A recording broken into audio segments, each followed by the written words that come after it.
Hello everyone. तो आज हम लोग बात करने जा रहे हैं यूजीसी नेट जून 2025 का जो फॉर्म आया है उसके एलिजिबिलिटी में कुछ चेंजेज हुए हैं।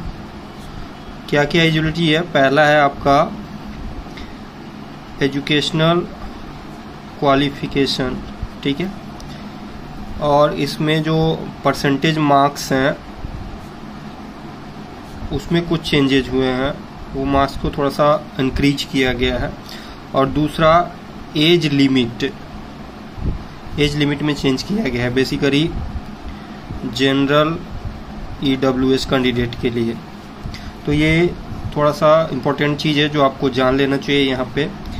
पहला एजुकेशनल क्वालिफिकेशन तो ठीक है, दो चीज़ें हैं। एक जो यूजीसी ने पहले ही जारी कर दिया था कि आपको जो बच्चे, एक तो आपको पीजी अनिवार्य है, पीजी आपको करना है। इसके अलावा पीजी के अलावा वैसे बच्चे जो 4 साल का ग्रेजुएशन किए हैं, 4th ईयर्स ग्रेजुएशन है, जैसे एग्रीकल्चरल है, बीटेक है ना, तो ये 4 साल का ग्रेजुएशन होता है।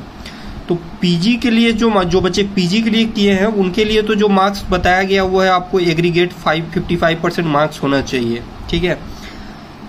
रिजर्वेशन कैटेगरी के लिए कम है, लेकिन 4th जो 4 ईयर के ग्रेजुएशन है उसमें 55% मार्क्स नहीं चाहिए, उनमें कम से कम 75% मार्क्स होने चाहिए एग्रीगेट, ठीक है। तो ये एक इम्पोर्टेंट चीज़ है, आपको जानना चाहिए कि 75% मार्क्स जो है 4 ईयर के ग्रेजुएशन वाले जो फॉर्म भर रहे हैं तो उनका परसेंटेज मार्क्स जो है वो 75% निर्धारित किया गया, उनको 75% चाहिए।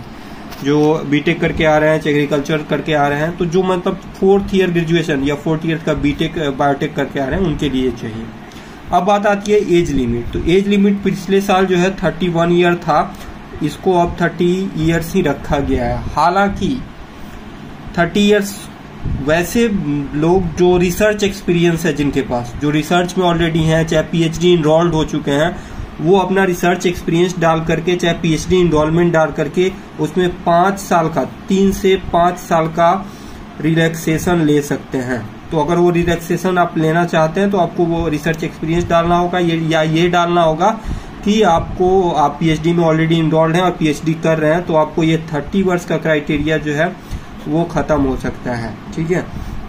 तो यहाँ पे ये चीज आपके लिए बहुत अनिवार्य है। अगर आप ये हैं, बहुत लोगों को ये नहीं पता होती है तो वो 30 वर्ष देख करके 30 साल देख करके छोड़ देते हैं, वो फॉर्म नहीं फिलअप कर पाते हैं। तो ये चीजें आपके लिए अनिवार्य है जो आपको जरूर जानना चाहिए। तो अगर अभी तक आप लोग ये सोच के नहीं फॉर्म भर पा रहे हैं कि 30 साल हो चुका है, हम नहीं फॉर्म भर पाएंगे, हमको जेआरएफ नहीं मिल सकता, तो लेकिन आप रिसर्च में हैं, पीएचडी इनरोल्ड हो चुके हैं, तो आप जरूर फॉर्म भरिए। अपने एज रिलैक्सेशन के लिए आप रिसर्च एक्सपीरियंस अपना डाल दीजिए, पीएचडी इनरोलमेंट सर्टिफिकेट डाल सकते हैं, जिससे आपको एज रिलैक्सेशन वहाँ पे मिल सकता है, ठीक है। तो इसमें परेशानी की कोई बात नहीं है, आप आराम से जाइए, फॉर्म फिलअप कीजिए। और कोई भी परेशानी हो तो जरूर कमेंट बॉक्स में कमेंट डालिए। क्वेश्चन जो भी क्वेश्चन हो आपके दिमाग में वो जरूर क्वेश्चन में डालिए। एज सुन एज पॉसिबल आप तक आपका आंसर जो है आप तक पहुंचाया जाएगा। और चैनल को नहीं सब्सक्राइब कर रहे हैं किए हैं तो प्लीज चैनल को सब्सक्राइब कर लीजिए, ताकि ऐसे इन्फॉर्मेशन ससमय आप तक पहुंचा सके हम लोग। Thank you so much.